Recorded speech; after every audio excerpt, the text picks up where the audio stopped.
అందరికీ జై శ్రీరామ్. తెలంగాణ రైతులకు శుభవార్త అని చెప్పవచ్చు. రుణమాఫీ మీద 800 కోట్లు విడుదల చేసింది తెలంగాణ ప్రభుత్వం. ఎవరికైతే తెలంగాణ ప్రజలకు బ్యాంకు సిబ్బందితో కానీ అలాగే మీకు ఏమంటే మీ యొక్క బ్యాంకు లోను రెన్యువల్ చేయకుండా వడ్డీ పెరిగిపోయినటువంటి అంశం మీద ఉంటే కానీ ఖచ్చితంగా ఈ యొక్క తీపి కబరు మీకు అని చెప్పవచ్చు.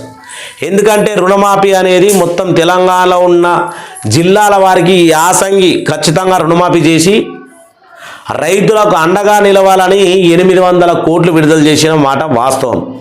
ఇది 2 లక్షల లోపున్నోళ్ళకు వర్తిస్తుంది, 2 లక్షల పైనున్న వారికి కూడా వర్తిస్తుంది. ఎందుకంటే మనకు అప్పుడు లీస్టులో కనుక పేరు రాక ఏమన్నా ఇబ్బందులుండి బ్యాంకు వాళ్ళు కనుక ఏం లేనిపోని కారణాలు చెప్పి మాఫీ చేయని వాళ్ళకు కూడా ఖచ్చితంగా మాఫీ చేయాలని మనకు ఆర్థిక శాఖ మంత్రి పొంగులేటి శ్రీనివాస్ గారు చెప్పడం జరిగింది.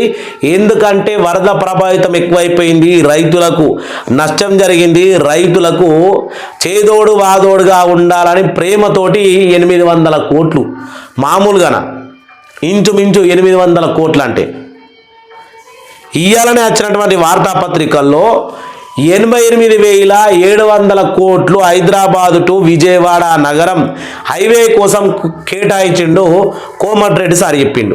మొన్న క్యాబినెట్ మీటింగ్లో జరిగిందట చర్చ. 88,000 కోట్లేటు తెలంగాణ రైతుల కోసం 800 కోట్లేటు. సరే, ఇదే మహాప్రసాదం అనుకుందాం మనం, మన బతుకులకు ఇదే మహాప్రసాదము. 800 కోట్లే. చూద్దాం ఏ ఏ జిల్లాల వారికి మాఫీ కాబోతుంది, మాఫీ కానోళ్ళు ఏ రకమైన తొవ్వ దొక్కితే ఏ రకమైన మార్గంలో వెళ్తే మీకు రుణమాఫీ అవుతుంది అనేది స్పష్టంగా తెలుసుకుందాం. ప్రజలారా మీరు వేచి చూడాలి, వీడియోను ఎండ్ వరకు చూడాలని కోరుకుంటా ఉన్నాను నేను. ఇగో 842 కోట్లు 4 విడతల్లో 842 కోట్లు తెలంగాణ రైతులకు రుణమాఫీ. ఎప్పుడు తెలంగాణలో రైతు రుణమాఫీ 4 విడతల్లో జరిగింది. దీనికి చాలామంది 2 లక్షల వరకు రుణం తీసుకున్న రైతులకు మాఫీ జరిగింది. అయితే తీసుకున్న రుణానికి అనదంగా వడ్డీ కలిపి 2 లక్షలు దాటిన వారికి మాత్రము రుణమాఫీ కాలేదు. దీంతో ఆయా రైతుల్లో ఆందోళన నెలకొంది. ప్రభుత్వం నుంచి ఏమైనా ప్రకటన వస్తుందా అని ఆశగా ఎదురు చూస్తున్నారట. మరో వారం రోజుల్లో యాసంగి సీజన్ మొదలు కానుంది కాబట్టి, మరో వారం రోజులు కాదు ఆల్రెడీ యాసంగి సీజన్ మొదలైంది అని ప్రభుత్వం ఒకసారి గుర్తు చేసుకోవాలి. ఆల్రెడీ యాసంగి సీజన్ మొదలయ్యింది. ఇక ఈ యాసంగి సీజన్ మొదలు కానున్న నేపథ్యంలో రైతులు రుణమాఫీ చేయాలని కోరుతా ఉన్నారట. నేను ఈ వేదికగా ఈ వీడియో రూపంగా తెలంగాణ రైతు రాష్ట్ర అధ్యక్షునికి ఒకటే మనవి చేసుకుంటా ఉన్నా. రైతులను ప్రభుత్వం ఇంత చిన్న చూపు చూస్తూ ఉన్న రాష్ట్ర రైతు అధ్యక్షుల కమిటీ ఎందుకుంటా ఉంది? ఇప్పటికీ మండలానికి 600 నుంచి 500 నుంచి దాదాపు 600 మందికి రుణమాఫీ కాలేదు అనేది వాస్తవం కాదా? మొన్న ఒక వీడియో చేస్తే మన కామెంట్ పెట్టిరు, మెదక్ జిల్లానట. వాళ్ళ నాయన పేరు మీద భూమి ఉన్నది, వాళ్ళ నాయన చనిపోయిండు, లోన్ తీసుకున్నాడు, వాళ్ళ నాయన చనిపోయిండు, మాఫీ కావాలి కదా.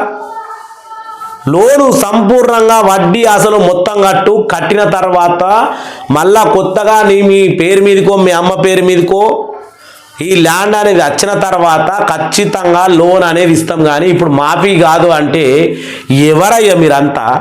యాడికి వెళ్ళి వచ్చిండ్రు? ఏ జంగల్కి వెళ్ళి వచ్చిన వాళ్ళంతా నాకు కనబడుతున్నారు, అర్థమవుతలేదు. ఇక ఎందుకంటే ఇప్పుడు ప్రతి ఒక్కళ్ళు మీరు బాగా ఆలోచన చేయరు. రుణం తీసుకున్న తర్వాత ఇంటి వాళ్ళు ఉంటారు, వాళ్ళు చనిపోతే. కానీ ప్రభుత్వం అయితే మాఫీ చేయాలి కదా. మాఫీ లిస్టులో ఆ పేరు రాకపోయేసరికి, ఆయన మరణించిన వార్త తెలిసేసరికి బ్యాంకులు పోయి వాళ్ళ ఇంటికాడ చిచ్చేసిరట. మీరు కట్టరా మీ పరిస్థితి ఏంది చెప్పుండ్రి అని. 2,72,000 రూపాయలు అయిందట వడ్డీతోటి. మరి ప్రభుత్వం అన్నా 2 లక్షలు మాఫీ చేస్తే మళ్ళా రెన్యువల్ చేసుకోనో లేకపోతే బ్యాంకు పాస్బుక్ ఇచ్చేస్తే వాళ్ళు మాఫీ చేసుకోనో అంటే దాన్ని మార్పిడి వాళ్ళ భార్య పేరు మీద ఎవరి పేరు మీదకో చేసుకొని మళ్ళా లోన్ లేపుకుందరు కదా. లేదు కింద మీద వాడి 2 లక్షలు మాఫీ అయితే 70,000 అప్పు కట్టుకుందరు కదా. ఈ రకంగా తెలంగాణ రైతులను ఎక్కడ పడితే అక్కడ ఇబ్బందులు పెడతా ఉంటే బ్యాంకు వాళ్ళకు కూడా మీరు కనీసం చురకలు అంటిస్తే బెదిరింపులు ఇస్తలే. మరి ప్రభుత్వం ఎందుకు మౌనంగా ఉంటుంది అనేది ప్రజలు చెప్పాలి. ఇప్పుడు ఇంకా వీళ్ళు ఏమంటా ఉన్నారు, గొప్పగా చెప్తారు మాటలు. మళ్ళా తెలంగాణ రాష్ట్రంలో రైతు రుణమాఫీ కార్యక్రమం పూర్తి అమలు కాకపోవడంతో అన్నదాతల్లో ఆందోళన నెలకొంది. 2 లక్షల రూపాయల పైబడిన రుణాలు తీసుకున్నవారు గత విడతల్లో మాఫీ వర్ధించని రైతులు కూడా ప్రభుత్వం ప్రకటన కోసం ఎదురు చూస్తూ ఉన్నారట. మరో వారం 10 రోజుల్లోనే యాసంగి మొదలు కానుండటంతో పెట్టుబడి సంబంధించిన సమస్య రైతన్నలను మరింతగా వేధిస్తోందని, ఏదైతే మనకు పెట్టుబడి సాయం కావాలని కోరుకుంటాం ప్రతి ఒక్కరు, ఇక్కడ మనకు ప్రకృతి వైపరీత్యం కూడా ఇచ్చారు దరిద్రమని. ఎకరానికి 10,000 రూపాయలు, 4,21,000 ఎకరాలు పంట నష్టం జరిగింది. వాటికి తుమ్మల నాగేశ్వరరావు సార్ చెప్పింది నా దగ్గర ఉన్నది, వార్తాపత్రికల దగ్గర ఉంది. ఏమని చెప్పినావు నువ్వు? ఎకరానికి 10,000 రూపాయలు పంట నష్ట పరిహారం అని చెప్పినావు. మాఫీ కావాలి కదా, అంటే పంట నష్ట పరిహారం రావాలి కదా, ఎంక్వైరీ జరగాలి కదా. 12 జిల్లాలు వరదఘాతుకానికి గురైపోయినాయి. ప్రకృతి వైపరీత్యాల కారణంగా గతంలో పంట దిగుబడులు తగ్గడము, ఆ పైన పెరుగుతున్న వడ్డీ భారం రైతుల ఆర్థిక స్థితిని మరింత కష్టతరం చేస్తుంది. చాలామంది రైతులు రుణమాఫీ పైన గంపెడు ఆశలు పెట్టుకున్నారు. బ్యాంకులకు తిరిగి చెల్లించలేదు. ఎందుకంటే మా దగ్గర లేవు, మేము చెల్లించము. తెలంగాణ రైతులారా మీరు అందరు మనం చెల్లించుడు ఎందుకు? ప్రభుత్వానికి ఎంపీ ఎలక్షన్లు అప్పుడు ఏం చెప్పారు వీళ్ళు?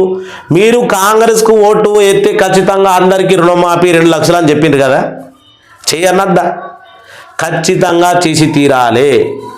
ఇక ఏం చెప్తా ఉన్నారు? చెల్లించలేదు. రుణాలు చెల్లింపులో జాప్యం జరగడంతో వడ్డీ మొత్తం పెరిగిపోయింది.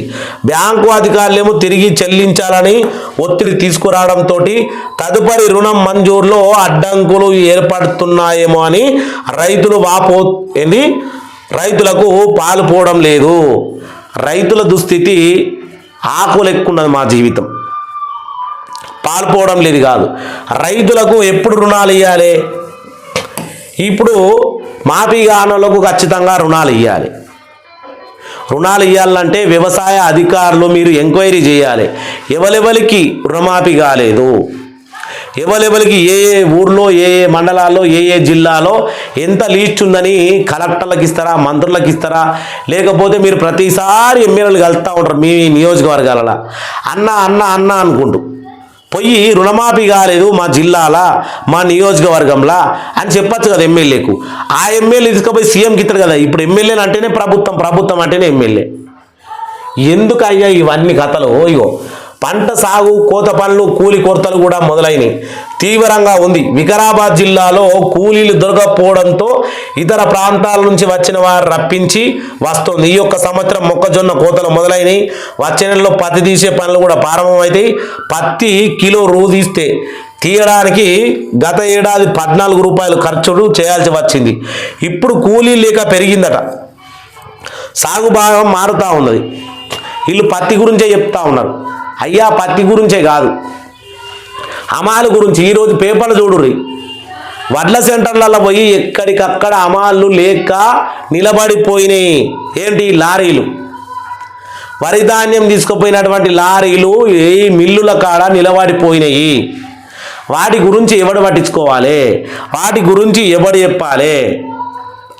ఈరోజు తెలంగాణ ప్రజల గురించి మీరు చేస్తున్నటువంటి నిర్లక్ష్యం అందరికీ కనబడతా ఉంది.